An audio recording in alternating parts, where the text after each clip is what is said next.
bem, Anália? Ai, que Tudo bom te bom? ver. Muito bom também, muito bom. Eu falo que essa quarentena tá dando cada presente maravilhoso pra Não gente aqui, que eu é? vou falar, viu? A gente se vê, muito bom. Muito bom, muito bom. Uhum. Anália, seja bem-vinda. Bri- Obrigadíssima, querida. Obrigada por aceitar esse convite, Uhum. por mais uma vez estar aqui dando essa força pra gente, nesse projeto nosso aqui de resistência. De resistência mesmo. Gente, para quem está aí, eu vou brevemente apresentar a Anália. A Anália, ela é doutora é pela FAO, Anália, que você fez doutorado? Não, É né? pela FAUSP, é. Pela FAUSP, também Uhum. livre-docente, né? Dá Uhum. aula lá na FAUSP, professora da área de projeto. Também foi presidente da Escola da Cidade por 20 anos, quase fundadora. E hoje ela coordena um núcleo de pesquisa na Escola da Cidade, né, Anália? Uhum. O conselho de pesquisa. Também coordena e organizou uma pós lá na Escola da Cidade também, Conceber e Construir. E está aqui com a gente, Anália. Obrigada, Anália, mais uma vez. Uhum. É Nós... Pode falar. um agradecimento recíproco, né? É. A gente tem conversado, Anália, essa semana foi muito legal e desde sexta-feira a gente está falando sobre aprender, sobre ensinar, sobre a relação, sobre os desafios, né? Foi muito importante a conversa que a gente teve com a Cris ontem, Uhum. sobre resistência, sobre resistirmos, sobre deixarmos a nossa posição, né, clara de que somos antifascistas, de que não reconhecemos toda essa condição atual como verdade. Partindo do princípio de que a arquitetura é coletiva, né? Enfim. E você está aqui hoje para falar sobre a famosa questão que é conceber e construir, pensar e fazer, né, Anália? Uhum. Afinal de contas, o que é essa relação? Conta um pouquinho para nós. Se você quiser se apresentar também, enfim. Não, já estou apresentada por você, foi muito bom, né?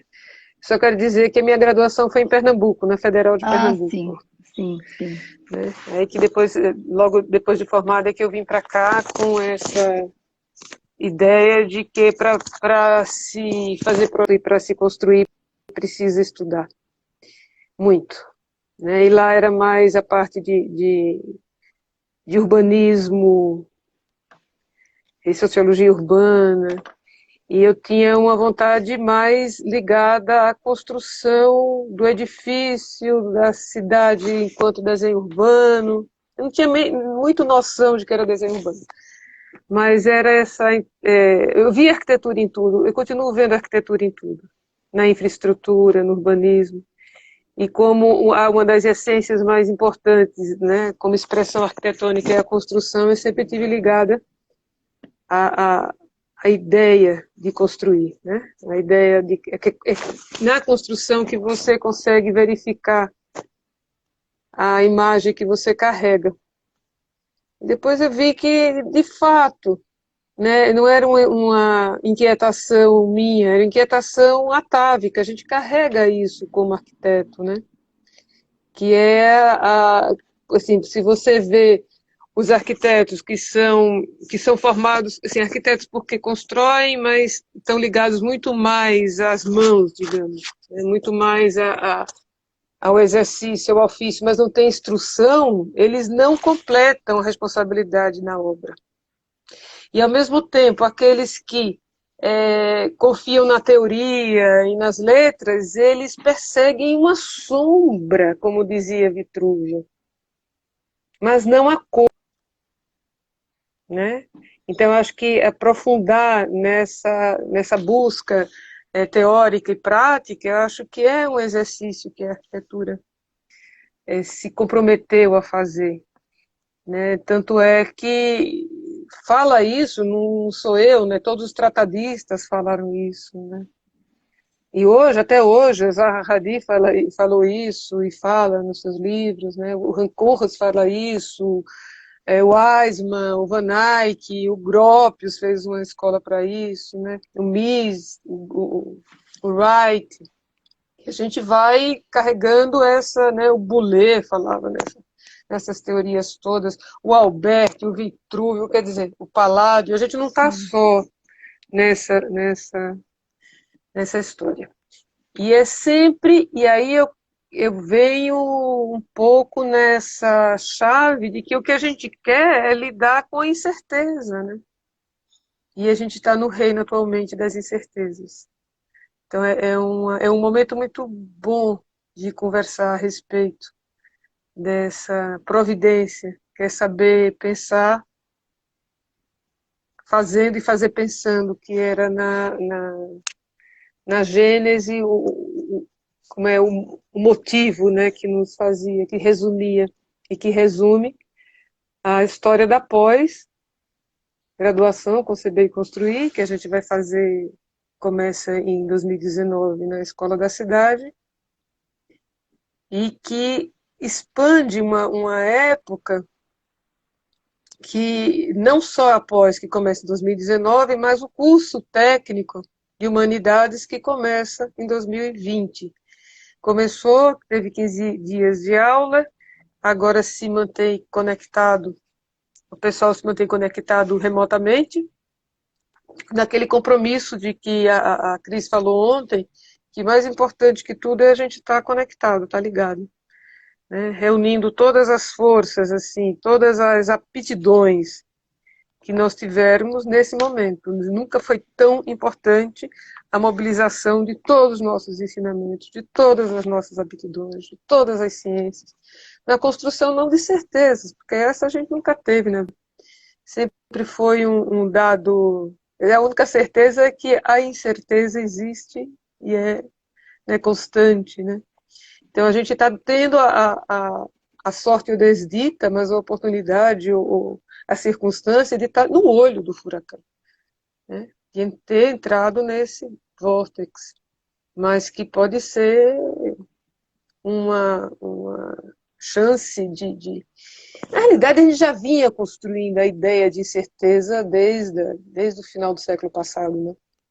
Sim. Estamos na era da incerteza, o Robesbal já estava falando isso, o Morin já fala disso com muita propriedade. Mas é isso. Deixa eu falar uma coisa para você. Quando você fala que por natureza a construção é uma incerteza, Não, ela de é fato ela é um diálogo com a incerteza. um Ela é um diálogo com a diálogo com a incerteza. incerteza, entendeu? É quando você... Porque assim, o papel aceita e a gente sabe que ele aceitará tudo. Quando você parte para construir as suas sombras de certeza, aí sim você começa a conhecer, pensar, quer dizer, se o conhecer e o pensar já, né, não chega na verdade absoluta, a Sim, construção também não chega, mas dialoga com muito mais frontalidade. E aí, diante e o ensino nisso é muito importante, porque o ensino lhe permite o erro. O erro é pedagógico. Na vida o erro é pedagógico, mas é muito caro. Né? Na vida não... sim. Né? Mas no ensino o erro é absolutamente pedagógico. Então existe a frustração do erro, claro, mas sempre, e quando você faz, a frustração do erro ela é esclarecedora. Então ela tem essas duas faces, né, que lhe sorri e que lhe repreende na mesma máscara, né, na mesma procura. Então é um exercício muito, digamos, recompensador. E muito recompensador também porque ele é coletivo. É muito difícil você construir uma monta de grande peso, porque não existe, né, paredinha, não existe pequenos pesos, né, na arquitetura. Você vai pegar uma porta, a porta tem 30 quilos, você vai uma parede de 3 metros, cada metro daquele, né, são 400 quilos, quer dizer, não tem pequenos, então você não consegue fazer absolutamente nada só. Sim. Né? E até as coisas que você faz só, você depende do instrumental, porque Que é o você não toque de dobra, pedal. não é? Exatamente. Então, o diálogo que você tem com a matéria, na construção do desejo, ele é muito explícito. Então, quando você termina uma tarefa, você sabe exatamente do que você precisa na próxima vez que você for organizar aquela empreita. Então, é sempre aperfeiçoador, né? Muito aperfeiçoador. Então, é uma tarefa, e é interessante, né, Cris, porque a arquitetura tem uma sua completude de ofício, porque ela vai dialogar com todos os problemas, ela é para resolver problemas. Então, ela tem a capacidade de dar diagnósticos, né, de dizer, olha, falta absolutamente...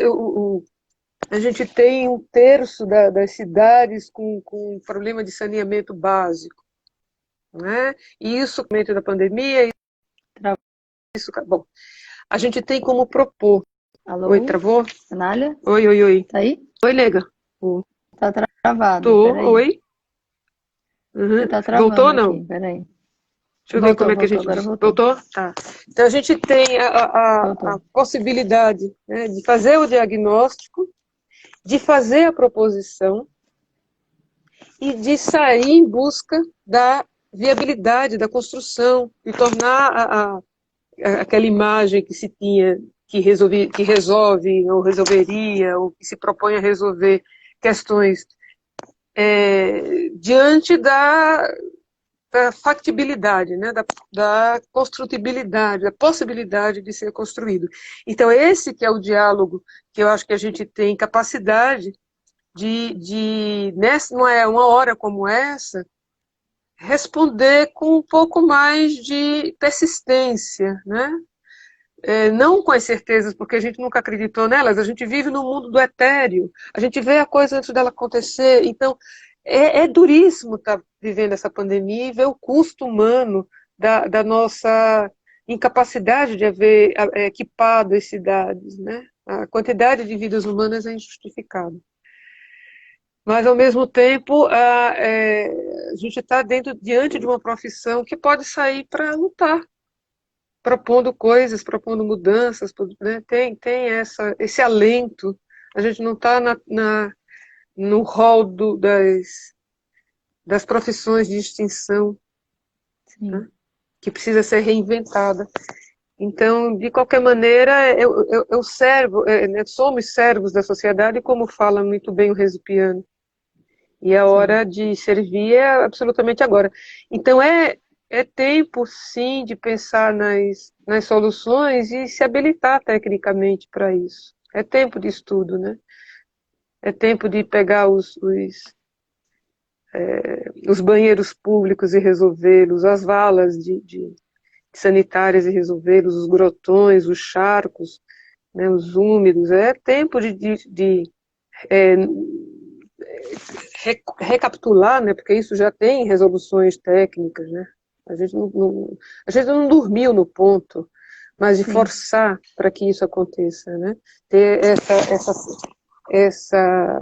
esse senso de justiça agora e sair com uma força muito maior, já que a nossa crise foi somada a uma crise de falta de plano nacional, plano político nacional. Então, é de uma escancaramento nosso despreparo dos governantes, que exige da sociedade civil um esforço explícito, né? Não mais o esforço latente, que a gente já estava pelas tampas, né? Mas agora a nossa vontade terá que ter um pouco mais de afirmação mesmo, ser mais afirmativa, prestar atenção no que a gente chamou de escória. Eu digo a gente, mas eu me eximo um pouco, né? O MST sempre foi tomado não só pela elite, mas pela classe média, como um bando de assaltadores de terras. Sim. E não são, né? Os caras que estão dispostos a plantar produzir, a terra, produzir, devolver a fertilidade do solo, e são chamados assim, né? Assim como os sem-tetos também, assim como os índios, etc. E tal. Então a gente tem que, de fato, ver nessas resistências e nessas...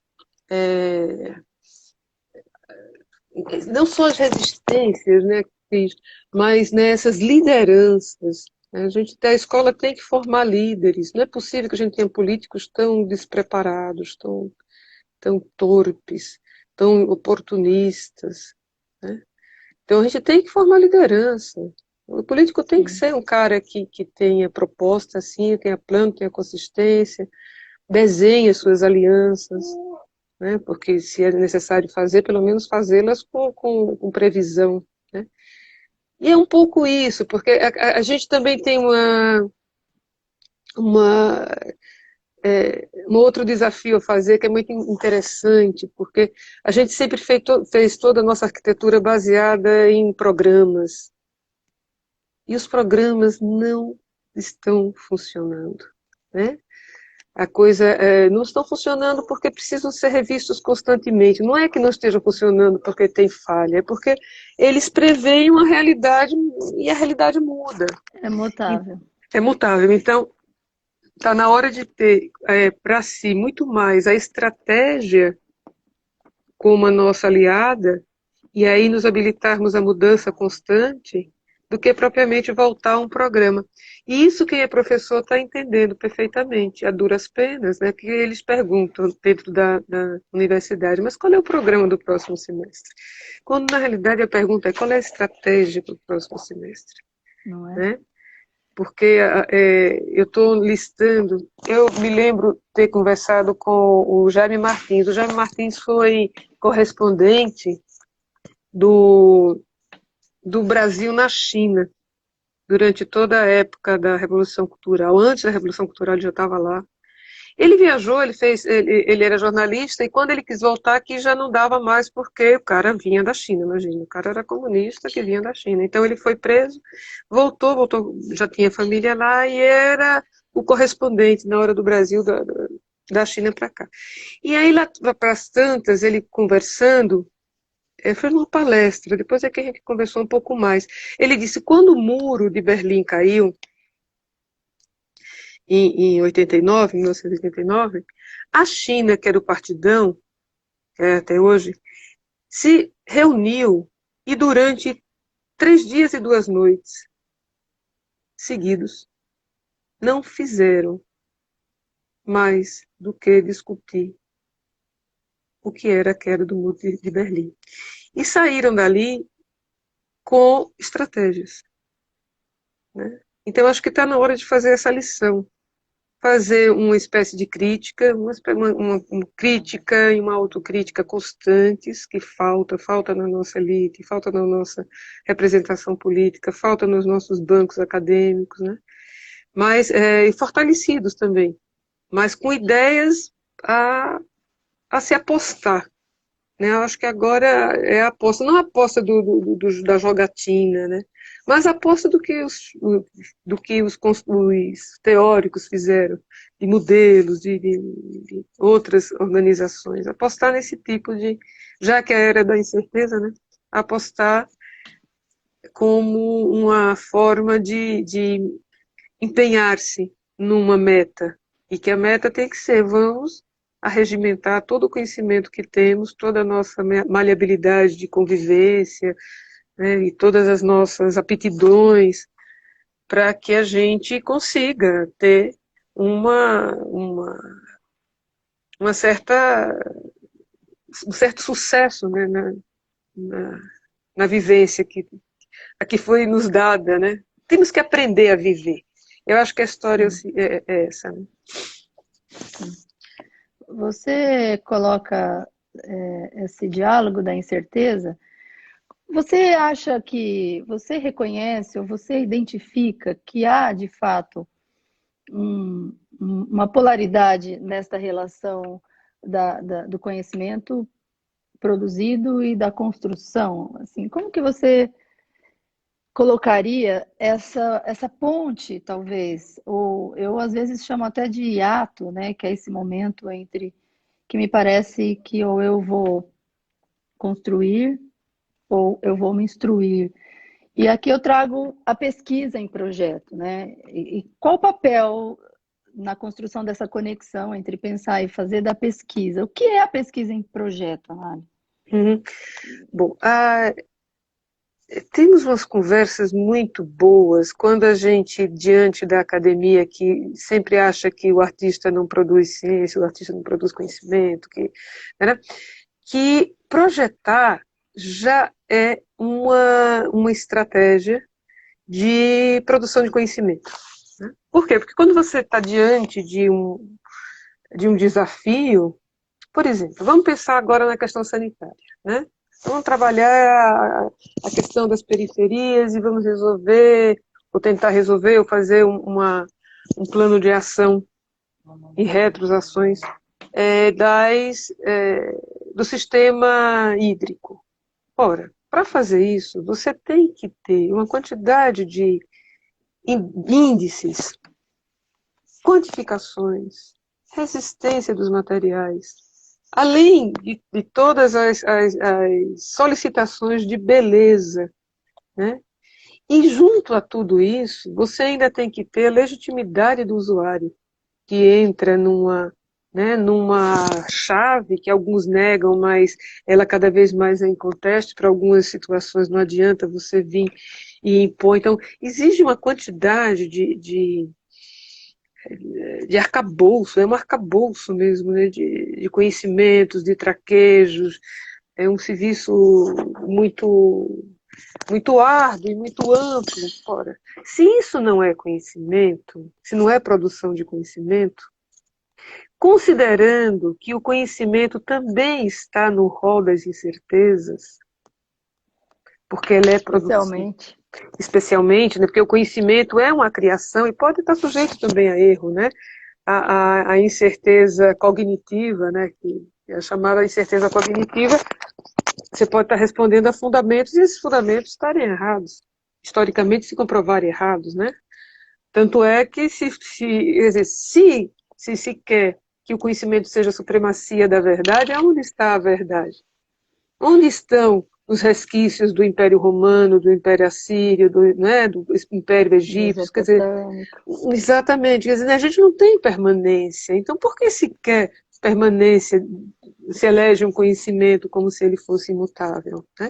E aí olhar para a arquitetura, essa arte, essa técnica, essa ciência, que há milênios vem acalentando o bem-estar, né, o abrigar com qualidade, a construção com qualidade, e não reconhecer a quantidade de exigências, de certezas e de incertezas que um arquiteto e um grupo de arquitetos tem que arregimentar para tentar dar solução ao problema proposto, não é cabível, não é cabível. Né? Então, projetar é uma maneira de você sistematizar dados. E dados, e eu vou ser mais radical ainda, dados de fontes primárias. O projeto é uma fonte primária, é um documento de fonte primária. Quando você se debruça numa obra como o João Figueiras Lima, que tem resolvido a questão sanitária hospitalar e a questão sanitária urbana, através da drenagem de águas, através de escadas drenantes, através de córregos e canalizações, através de mobilidades humanas, né, através de todo o sistema hospitalar. Eu tenho me lembrado muito do João Figueiras Lima, querido Lelé, porque ele restringiu a um 0,5 a potência de propagação de vírus e bactérias nos hospitais. Nem a Suíça tem esse tipo, fez isso.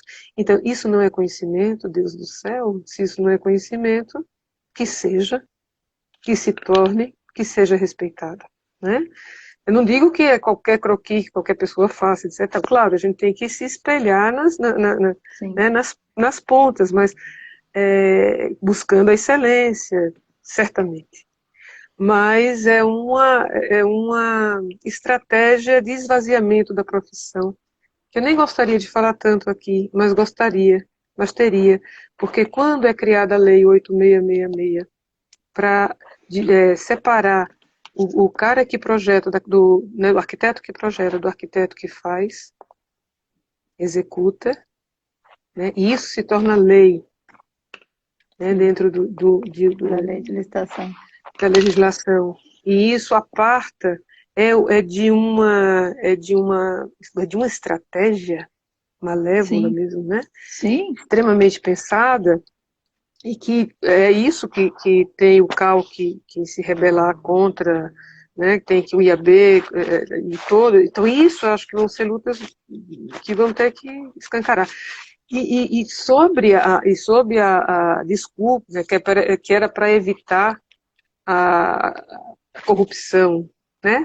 Quando na realidade, diga para Abre quem uma está porta. assistindo, diga para quem está assistindo, porque aonde roda dinheiro é na construção, tá Sim. certo? Então o construtor não vai fazer o que você especificou e vai fazer com o material que quiser, e aí entram todos os monopólios de construção. Então, mais do que nunca, é preciso que o arquiteto aprenda a construir, sim, e que a gente fortaleça a ação do conceber e do construir, levando em consideração isso não só a figura do arquiteto, mas de todo a mão de obra que tem que ser qualificada, sim, e isso é uma prerrogativa das pré-fabricações, das estruturas leves, né, de onde a mão de obra não seja consumida, não tenha hérnia de disco aos 40 anos de idade, não tenha toda a hérnia que você possa ter, né, não esteja absolutamente compromissada na sua velhice. Por quê? Porque o cara está sendo utilizado por uma indústria que não evoluiu, né? Como evoluiu a automobilística, como evoluiu tantas outras. E não há interesse que ela evolua, né? Não há interesse que ela evolua, porque a questão do custo da mão de obra nos países emergentes ainda é o que possibilita serem feitas as coisas aqui, importadas, né? E a gente consumir a importação. Mas esse é um quadro que é um desafio também, porque quem está morando na periferia, quem está morrendo na pandemia, nesses últimos números de morte, hoje eu perdi a esposa do office boy do escritório. 36 Uhum. anos, cara. 36 anos. E o cara deixou de ser office boy, claro, porque foi ele que levou para casa, entendeu?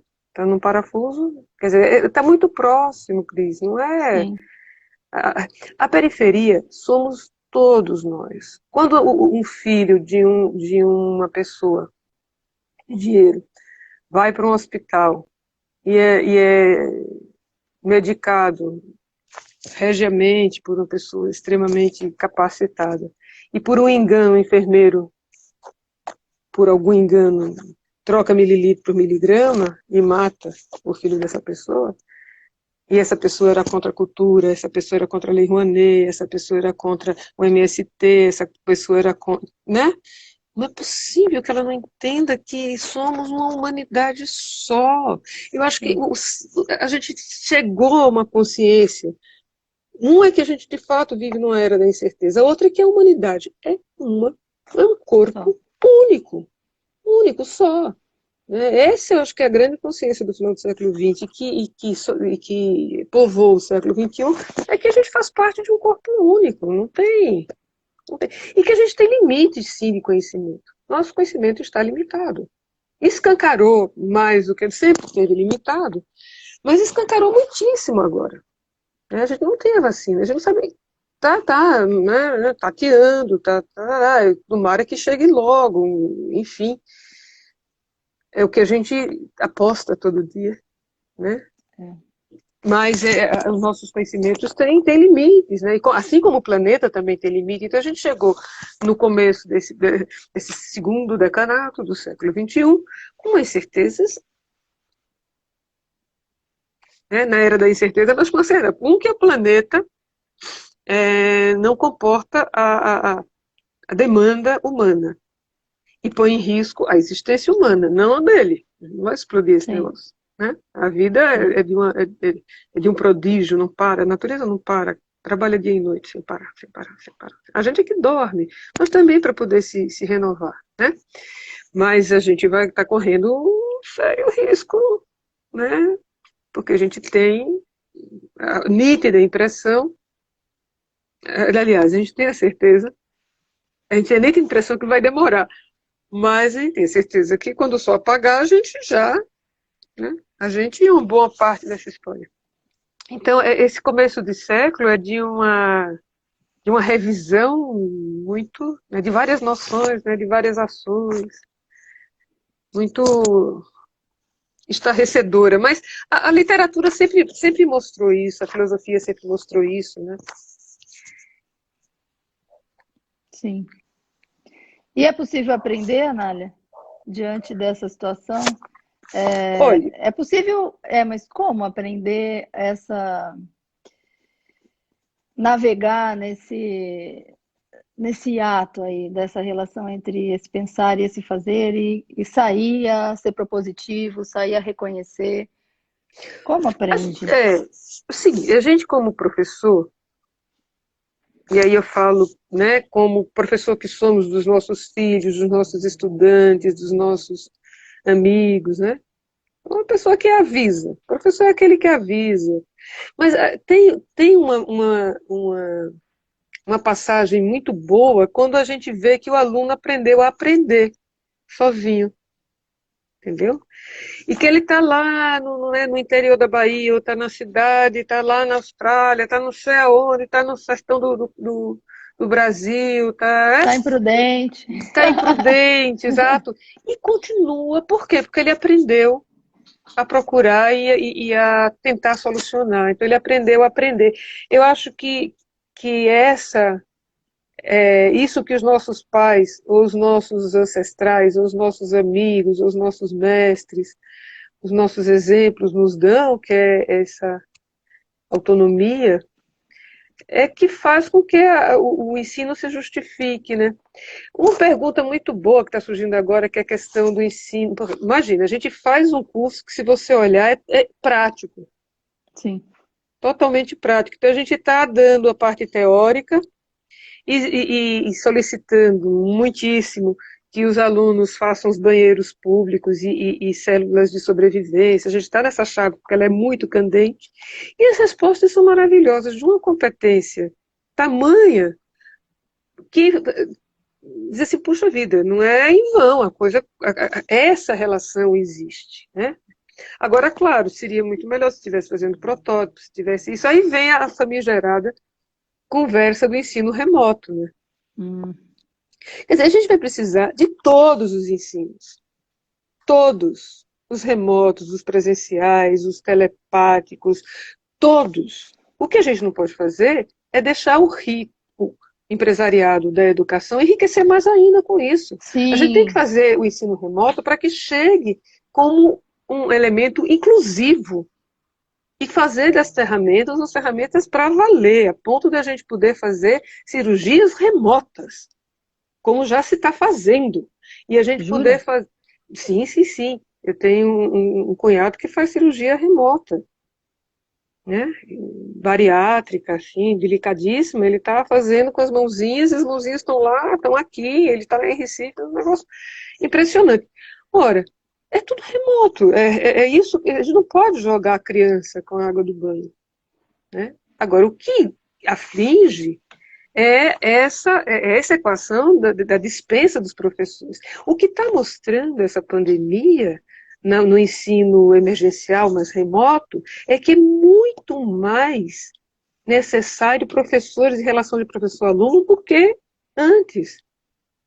Porque você não tem, porque o aprendizado da informação você pode dar, mas o da compreensão que você vê no olho do menino a dúvida, né, você precisa ter nesse remoto um presencial remoto, que é um esforço muito grande, né, até porque as carinhas, a gente não está aqui face a face como nós estamos. Eu estou olhando, eu estou vendo você, eu estou vendo que você, né, tem um senho, eu vejo o desenho do seu rosto. Isso faz com que o ensino remoto precise de menos alunos por professor. A gente precisa de mais professores, que não de menos, se isso tiver que de fato ser. E Puxa vida, hein? construir uma maturidade para quando você de fato entra no ensino remoto e baixa um curso inteiro e assiste a um curso inteiro, você já tem maturidade, mas até chegar a essa maturidade, você já está com né? Agora, isso demora uma geração, a gente não pode continuar nesse remoto por uma geração inteira, porque você perde. A educação tem essa peculiaridade, ela vai embora com quem morre. O que você conhece, o que você sabe, se você não passa, morre com você. Essa é a grande charada. Então, uma geração... Por que a gente não sabe mais fazer granilite? Não é? Não é? Porque o pai e o avô e o filho já não quis fazer o que o pai e o avô faziam e a gente já não sabe mais fazer granilite. Que é esse revestimento que está em tudo, tá em tudo que é difícil de 50 a 60, tinha granilite, 40, 50, 60, né? E tá tudo Era, intacto, né? e está tudo intacto, sem trinca, maravilhoso, sem trinca, né? Que é a grande história. Você pode, é isso que acontece quando a gente não pratica, né? E a Sim. construção civil tem essa peculiaridade. As receitas que não são passadas eram guildas, cara. E a gente está falando de um conhecimento passado por maçons, né? Um conhecimento de quem tem a receita do bolo, digamos assim, fazia sucesso na festa, né? Ou seja, Não a gente é? está falando de conhecimentos e obscurantismos, não é verdade? Então, e isso é educação, quer dizer, aquele cuidado do avisar o outro, espera a cura do concreto, né? Espera 21 dias. Para esse caso, espera mais 7 dias. Vai de semana em semana, etc. E tal. Quer dizer, saber dosar o tempo, que é o outro ente que entrou em revisão completa, né?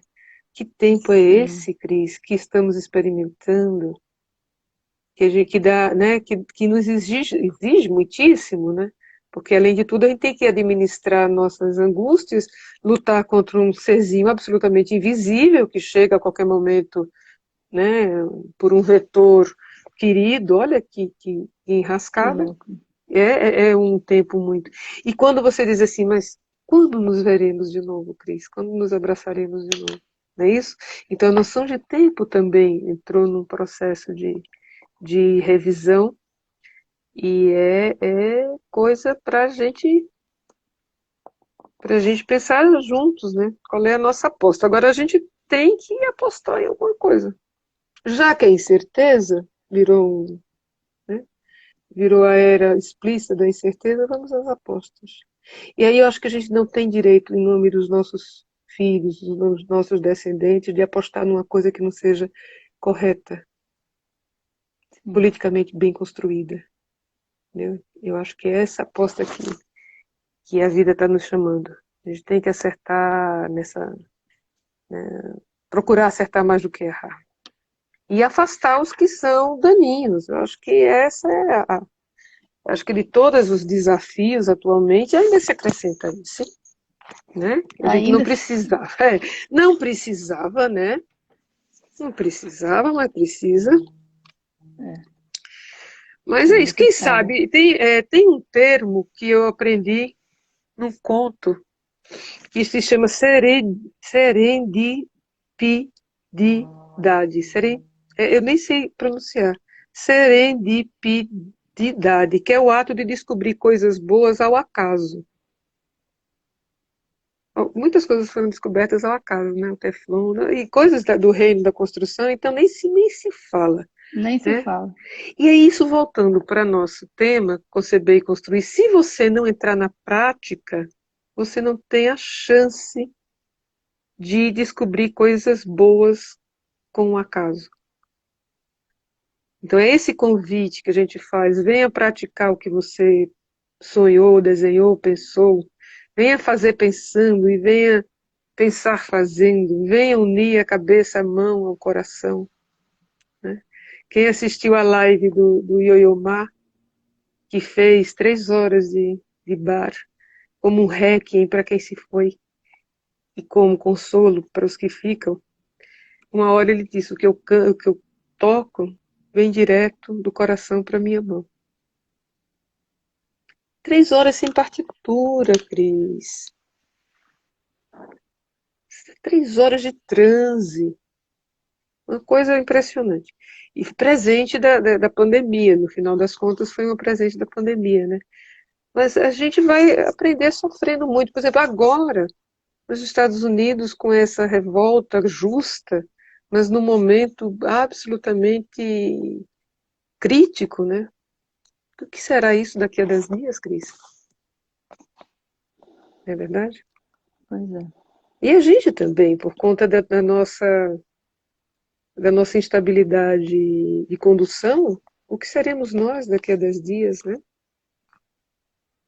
Essa volta, essa flexibilização prudente também tem flexibilização. Então, eu acho que eu acho que o nosso mote da nossa conversa mesmo, e que eu não queria dispersar, porque de fato o tempo é muito duro se a gente for conversar a respeito dessas providências que temos que tomar, essa aposta que temos que fazer, e eu digo aposta porque a era é de incerteza, em coisas que nos façam descobrir coisas boas no ato de mudar, no ato de fazer, né? Coisas boas e coisas que podem ser aperfeiçoadas. Esse é o grande convite, o convite de que a mão participe do cérebro, né? E o cérebro participe da mão. E o coração, para nós, é o que sempre nos regeu, então o coração vai participar disso. Quando eu vejo os alunos, depois de tanto tempo, esforço, porque é um esforço grandão, né? Você construir qualquer coisa demanda uma persistência, e o bom dessa história é porque no coletivo, que é o que a gente precisa conquistar de alguma maneira, nem que a gente se vista de escafandro, né? A gente tem que voltar ao coletivo, né? Não é? Eu estou pensando em umas burcas delicadas, Ah, eu estou indo à obra não com é? acrílico até aqui, Pois um é. manto. Blade Runner na veia, né? Sim, sim, Total, quer dizer, a gente vai ter que voltar a praticar esse fazer, né? Esse fazer, esse se ver, etc. E tal. E apostar enquanto não temos o tátil da pessoa nas telepatias, né? Vamos sim. voltar a estudar as telepatias de uma maneira prática, né? É interessante, quer dizer, coisa que a gente deixou e que, quer dizer, eu já estou um pouco devaneando, mas o tempo não é de certezas? Não, não é. Então, por que não os devaneios? Por que não ressurgirem os programas, e aí são mesmo, né, programas arquitetônicos urbanos que temos guardados como preciosos, né? A Sim, coisa voltar a ter estruturas leves, voltar a começar a tê-las, né? Estruturas montáveis, desmontáveis, flexíveis. Ah, é uma época que pode nos convidar a todos os tipos de intuição, né? Tem um cara chamado Maystone, um cara que se chama Roland Maystone, a pedra principal. O cara tinha que ser um construtor, né? Um cara que já vem com esse nome, pedra principal. E aí ele dizendo assim, não, em termos de intuição construtiva, existem 3 tipos de intuição construtiva. Quer dizer, não que as pessoas só tenham elas, e não possam ter mais de que, né? Não possam ter todas, mas existem pessoas que têm uma intuição geométrica, que é quase todos os nossos alunos de arquitetura que têm afeição mesmo pela arquitetura, pela construção, pela composição arquitetônica, né? Que é a maioria, tem esse tipo de intuição construtiva, estrutural.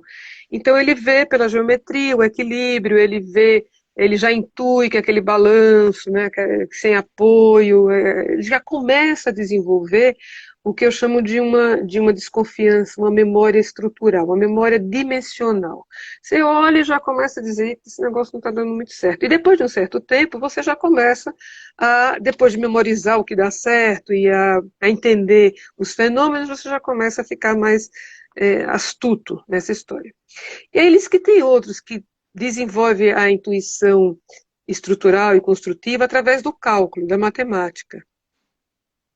Não é excludente do primeiro. E existe aqueles que têm essa intuição empírica mesmo, e só vai para frente com né, a tentativa, o erro e a volta das novas tentativas e o aperfeiçoamento. Nos interessam, nos interessam os três. Os três todos nos interessam, entendeu? Quando eu digo assim, é realmente a hora de mobilizar. Eu acho que sempre é hora de mobilizar todos os ensinamentos e todas as aptidões humanas. Agora, muito mais. Né? A gente tem que sim. investir nisso. E de todas as maneiras, remota, presencial, escafandrica, telepática, o que for, a gente tem que sobreviver a essa história. Então, não é a primeira vez que a gente está passando por perrengue como humanidade, por isso que eu acho que a gente tem que ter essa... A gente já tem essa noção de humanidade quando a gente sabe o custo ético e o custo ecológico das decisões, né? Sim. Que passou a ser parte de qualquer profissional, principalmente de ensino superior, aquele que lida com as decisões mais nevrálgicas da humanidade, mas o arquiteto tem que ter essa noção do custo, da ética das suas decisões, principalmente num país emergente, né? Sim. Quantas vezes a gente vai abrir a porta para importar material, Pois é. né? E dizer que isso é selo de qualidade. Quando a gente já sabe fazer inércia térmica, a gente já sabe fazer a condução dos ventos, a gente já sabe fazer a iluminação direta e indireta, a gente tem sol o ano inteiro, a gente tem vento, a gente tem todas as condições, não tem por que a gente errar nas orientações, né? E na estética em nome de um quer dizer, mais do que nunca o custo ético das decisões, que já se falava desde 1960, né, o preço das decisões, etc. Ele está... É um mantra, né? É um mantra que deve te alinhar. Não tem como fazer essa. E aí eu acho que é, de fato, a época da gente fazer a crítica e a autocrítica, para se imunizar dos erros. É uma coisa da imunização de erros. Né? Não só tem que se imunizar contra esse vírus, não. Tem que se imunizar de muita coisa. Né? Ô, Anália, deixa eu pegar Fala, esse querido. gancho seu de importarmos tudo. Como que a pré-fabricação... Eu vou falar de uma realidade nossa. Eu tenho Perfeito. aqui um pedreiro, um mestre, um construtor, eu tenho tijolos de barro, eu tenho blocos de concreto e eu tenho uma ou duas empresas que executam estrutura metálica. Eu estou a 600 quilômetros do centro industrial mais próximo. Como que a gente pode, ou de que maneira a gente poderia enfrentar o desafio? Você falou atrás um pouco da industrialização, mas de uma industrialização sem ser importada e que, ao mesmo tempo, tenha uma construção de regionalidade. É possível? Ou é uma retomada ao vernáculo? Como que eu analiso essa situação? Porque se eu trouxer uma construção, eu tenho a Bruna, uma amiga minha arquiteta, ela está querendo construir em madeira, de pré-fabricação, enfim. Só que custou caríssimo para a gente trazer, para ela trazer, para fazer essa montagem. Qual é o desafio? De que maneira a gente pode encarar isso com a dinâmica e essa territorialidade brasileira, assim, que é imensa, né? Você vai falar, Tem eu estou uma aqui no coisa... extremo oriente, extremo interior de São Paulo. Tem uma coisa que a gente tem que aprender, assim, tem que aprender, e eu digo a mim também, a fazer que esse cálculo não é apenas do material, é da manutenção e do custo de energia do uso. Se a gente não faz esse cálculo, a construção às vezes fica muito cara, Sim. entendeu? Então esse cálculo tem que se ampliar. Ora, numa construção onde eu importo vidro, porque eu coloquei vidro na fachada oeste, na fachada norte, na fachada leste, e além de tudo, né, o que já é um escândalo num país tropical como o nosso, mesmo aqui que a gente está mais no temperado, né, já é uma excrescência. E além de tudo, eu vou pagar uma quantidade de energia brutal para fazer a refrigeração. Ora, além de queda, coice, como diz Sim. um bom nordestino. Não tem escapatória. Agora, se você tem esse custo da madeira, mas essa madeira vai ser protegida, né, vai gerar conforto térmico, conforto acústico, vai ter... Quer dizer, o que a gente precisa é recapitulação dos princípios básicos da arquitetura. E tem que Sim, ser frio sim. no quente e quente no frio, para começar, né? Tem que propiciar a visão das coisas belas que existem ao redor do seu local.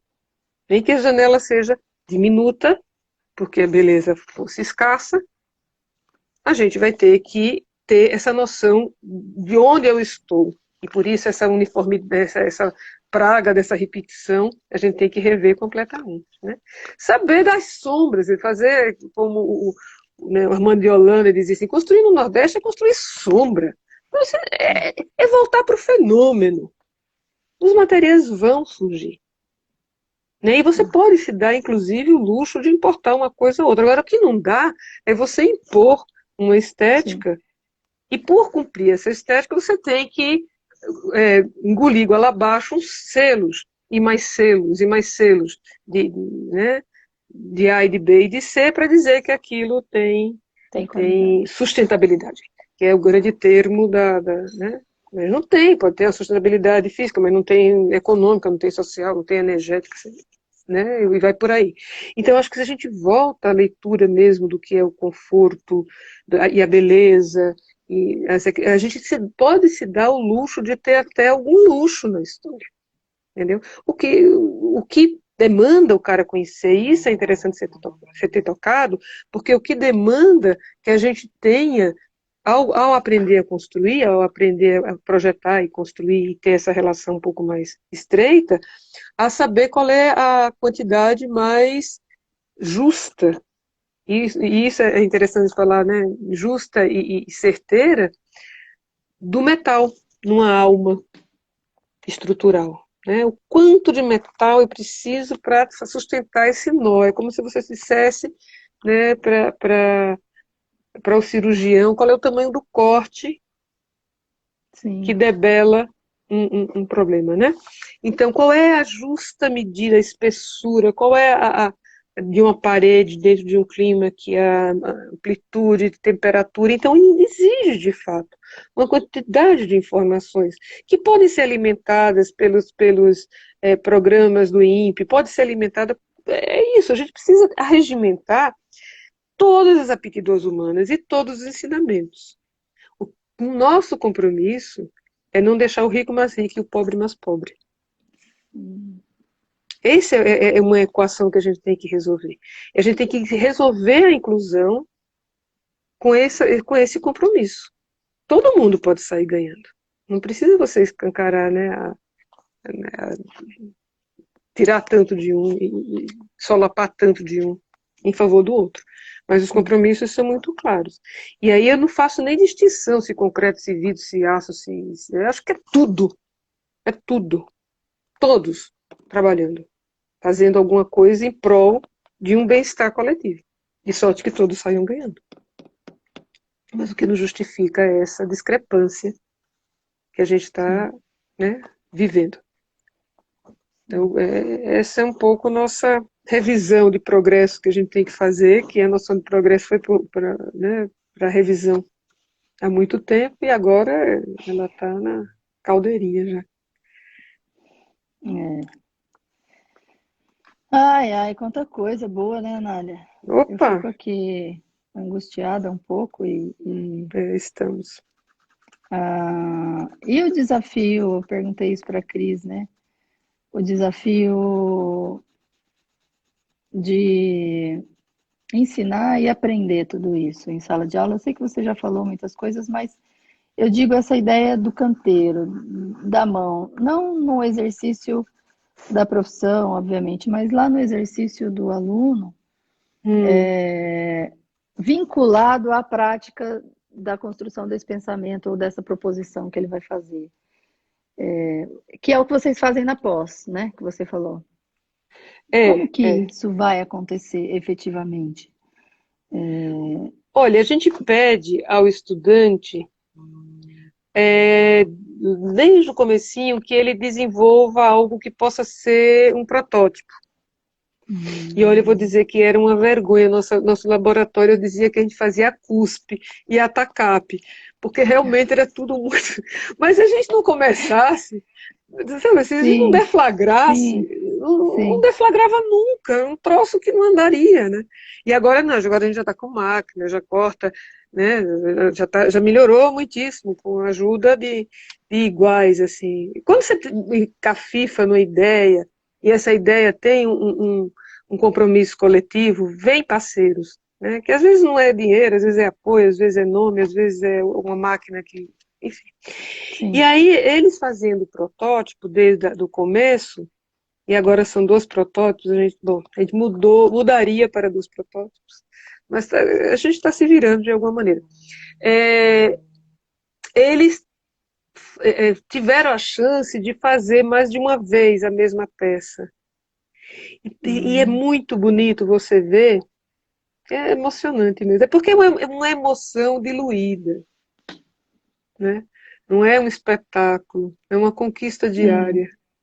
Porque, por exemplo, Sim. você fazer argamassa armada sem ter uma máquina para dobrar, né, significa força, né? E aí os Sim. mecanismos de invenção para se inventar, quer dizer, o rastro da conquista, né? O rastro que não é o rastro do pensamento no papel, que Sim. também é valoroso, né? Os desenhos, né? O rastro do pensamento. É o rastro das conquistas, porque aí já é na chave das conquistas materiais mesmo. Como é que você consegue entender o material e, de alguma maneira, se amalgamar com ele? Essa transmutação entre o etéreo do desejo e a resposta da matéria, né? É de uma beleza tão discreta, que aí você vê o cara olhando e conversando com a resistência do material. É como um químico olhando a reação, antevendo a reação, né? Então você vê que você é de fato uma profissão onde a arte, a ciência e a técnica convivem, que a arte e a técnica é a mesma coisa, que a engenharia e a arquitetura é a mesma coisa, que a gente precisa de conhecimentos de várias naturezas para poder realizar o papel da educação, né? E a gente parou, quando dizia assim, a gente permitir, não interromper o fluxo do desejo de um aluno construtor que se ilumina e se torna um estudioso do material e da forma, da construção, eu acho que esse é um papel da educação, a gente não pode interromper, não pode interromper. Né? A gente lutou durante, isso na Escola da Cidade, a gente lutou durante 20 anos para ter essa oficina. A falta em um lame maravilhoso, e os alunos são uns vulcanos, assim, são uns marceneiros, são os do fazer, dos ladrilhados, né, os ladrilhadores. Né? Então, é uma vertente, é um veio que não pode ser interrompido. Porque, de fato, é muito mais confortável ficar numa prancheta, interrompido por uma 8666, e você, né, lastimando porque não pode construir. Não pode existir isso. Né? O aluno tem que ser. Olha, se existem coisas que a gente tem obrigação, atuais obrigações, é formar gestores e lideranças e políticos, se a gente conseguir fazer na arquitetura, pegar os caras que têm, de fato, verve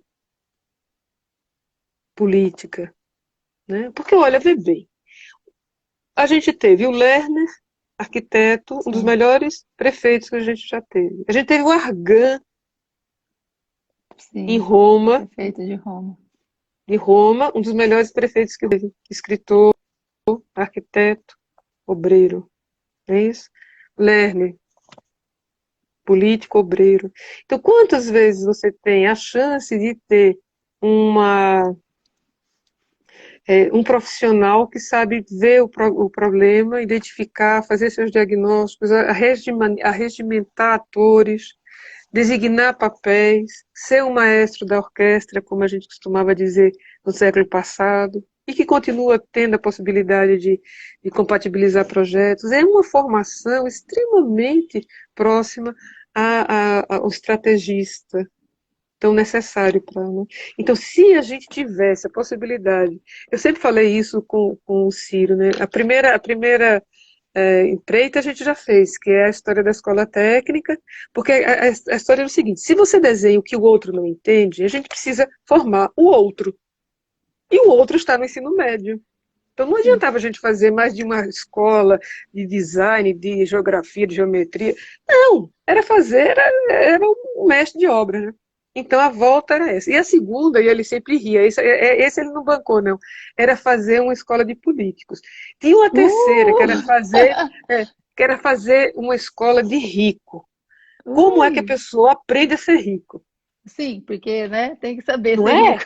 Tem que Sim. saber ser rico. Importantíssimo, É inclusive, né? importantíssimo, exatamente. Quer dizer, uma podia, inclusive, já ajudar a outra a A outra, sobreviver, não é? Porque, claro, sim. não era para ensinar etiquetas, mas também era, mas é para ensinar a longevidade da riqueza. Porque se você não tem essa noção, né, se você só dá valor à riqueza, a riqueza lhe deixa.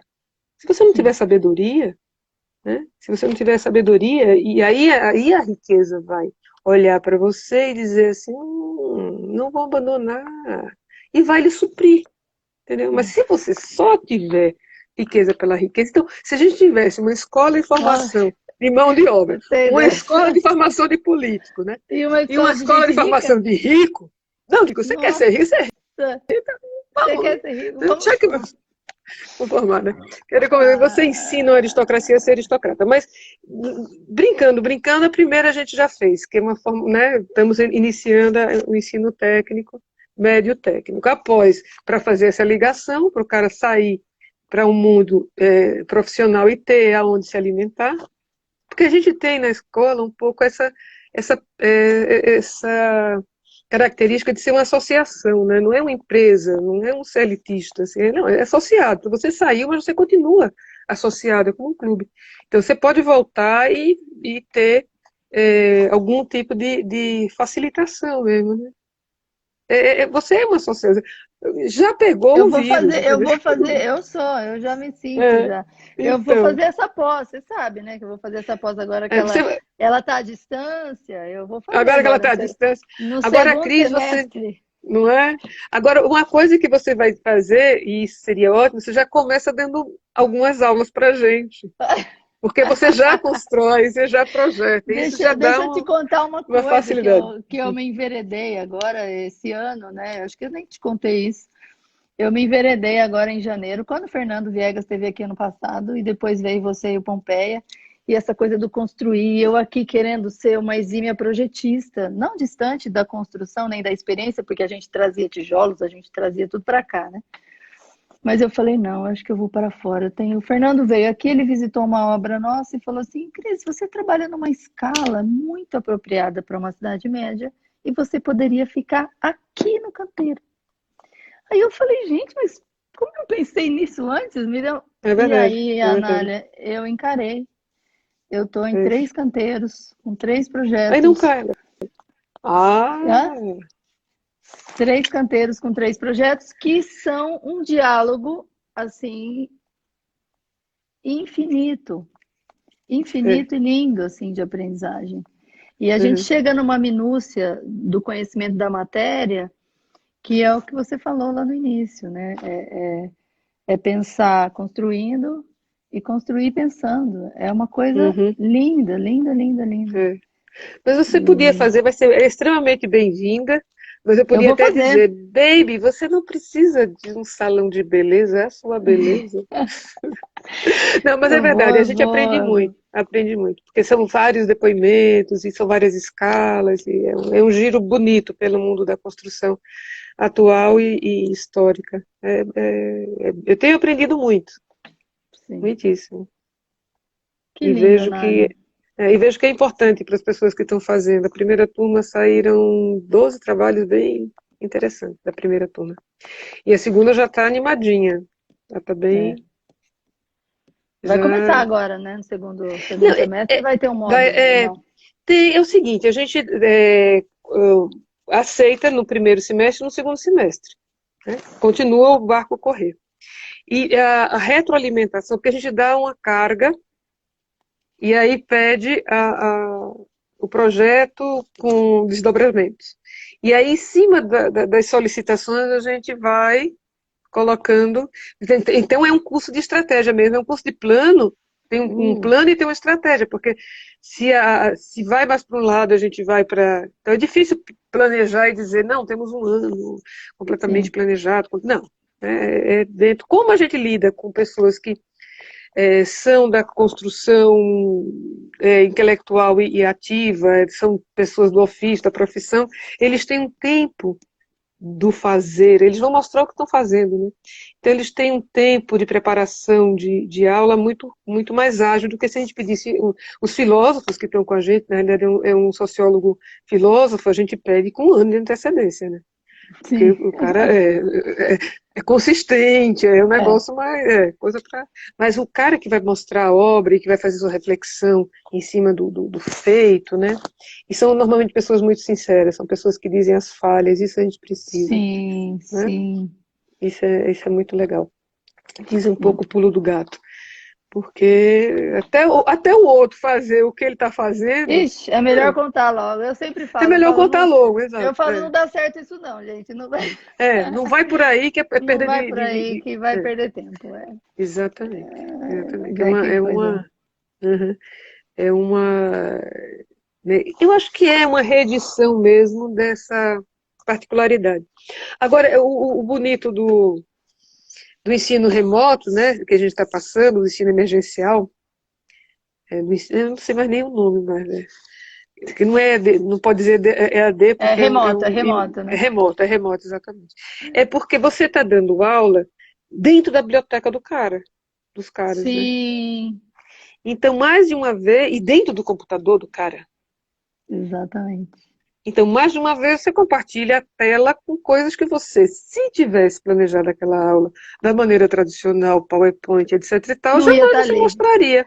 Então, tem uma Exatamente. agilidade brutal. E agora, com a adesão das mesinhas, dos tablets, das mesinhas digitais, que você pega o desenho do cara, né, E e vai, desenho em cima. e Ai, meu desenha. sonho de consumo. Eu desconfigurei meu computador, estou em crise com o computador, mas eu estou instalando. Agora, voltando para a história da China, que passou 3 dias e 2 noites vendo o que é que ia acontecer depois da queda do Muro de Berlim, Ah, eu não entenderia chinês, mas eu fiquei pensando, eu daria uns bons 10 cabelos, que eu tenho pouco, não posso dar muito, para estar nesses dias. Se eu soubesse chinês, já que eu estou pensando, né? Aí eu fiquei imaginando o que é que eles conversaram e decidi fazer uma coisa similar. O que é que a gente perdeu com o ensino remoto? E eu peguei todas as fotos de coisas que a gente faz e não poderia fazer em ensino remoto. Antes de começar a decantar em verso e tá, prosa, como é bonito estar dentro da biblioteca do cara, é como se eu tá. estivesse dentro da guilda, é como se eu estivesse dentro do computador, etc. Também, é tudo isso. Eu comecei a listar as perdas. Eu acho que a gente podia fazer como a China fez, essa crítica, essa autocrítica e essa proposição, essa coisa, sabe, essa racionalidade crítica, autocrítica, essa lucidez, essa autocompreensão, essa autoobservação, para a gente ver o que é que a gente perdeu com o ensino e o que é que a gente ganhou, para valer, entendeu? Para poder torná-lo amplo, naquela chave de dizer, ninguém vai sair mais rico com isso. E todo mundo sairá mais rico com isso. Mais rico de conhecimento. A inclusão será ampla, né? Porque aí você não entra tanto na conversa, dizer, puxa, mas tem tanta gente que não tem computador. Não, computador para todos. É programa. Senão a gente vai perder um tempo e uma energia muito grande lastimando, né? Quando a gente já tem uma quantidade de potência. Sim. Então a gente já resolveria com. Que era a coisa da inclusão, né? Energia e inclusão, que era um programa. Inclusão para todos, para o interior. Né? É a primeira vez que ele está pensando nisso. Agora, tocar para frente, né? Oba. Aham. Vamos incluir aqui as pessoas de longe. É, é. É, Inclusive os adultos, né? Porque no final das contas a gente fala só em jovem, mas o adulto tem uma maturidade que faz com que ele fique na frente e veja, e reveja, e reveja, e reveja uma aula, que isso também é outra qualidade poliânica, né, do remoto, é que você pode rever sim, a aula, né? Isso ajuda muito. Eu tô num grau eu tenho uma aula de projeto que são 20 alunos, dos quais eu conheço 10. E eu não vejo a carinha deles quando eu estou analisando o projeto. Aí quando eu fico falando, eles ficam falando, eu reconheço, eu tenho um ouvido bom, eu reconheço a pessoa pela voz. E eu digo, o nome deve ser maravilhoso, o cara não está aparecendo e dizer, ah, Rafael, é isso mesmo, né? Mas é isso. Muito bom. Eu já dei. Travou. Continuar nessa história, a gente está em 3D e eu te dou um abraço. Ah, que delícia. Ah, Nem que seja Anália, que virtual, delícia, né? viu? Não é? Que Né? delícia, viu, Anália? Uhum. Muito bom mesmo. Tem sido, eu falei para a Cris ontem, eu falei, meu coração tá ficando quentinho essa semana aqui nesse frio prudentino que tá fazendo. Olha, tá vendo? Uma delícia, obrigada. Você para mim é Uhum. uma querida assim que eu não vou soltar nunca mais. Não solte não, solte não. Não vamos Vou soltar, não vamos soltar, soltar não as vou mãos dos outros. soltar. Obrigada, viu? Foi Obrigada, muito obrigada por bom. terem Obrigada a todo assistido. mundo. O vídeo fica lá na nossa live. O pessoal tem assistido bastante nos dias seguintes. Tem sido bem legal Uhum. isso, tem sido importante.